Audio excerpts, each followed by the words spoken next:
miks ma peaksin treenima jalalihaseid. Ma olen elu jooksul näinud päris palju noori mehi, kes on tulnud saali ja hakanud ülakeha pumpama ja jalgadel ei ole mitte mingisugust tähelepanu pööratud. Ja kui on sellel teemal juttu olnud, siis noored mehed on öelnud, mul on jalad on niigi suured ja ikkagi oluline on ülakeha järgi treenida. Ja lõpptulemusena võib öelda, et pärast mitut aastat treeninguid meestel on tulnud plaan, et läheks nüüd kulturismi lavale ja seal on nende kohta siis öelnud majakesed kanajalgadel.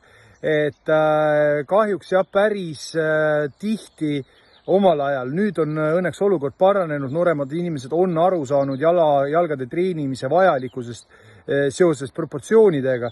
Aga jah, veel ütleme aastaid tagasi võis täiesti vabalt juhtuda, et mõni mees tuli lavale, bitseps oli suurem kui reielihas.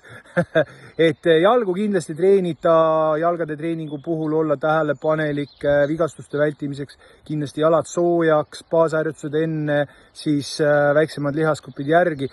Et sellest kõigest me hakkame tulevikus rääkima. Terves kehas, terve vaim, kõiki lihaseid peaks ikkagi leidma võimaluse ja motivatsiooni kõikide lihaste treenimiseks. Olge tublid!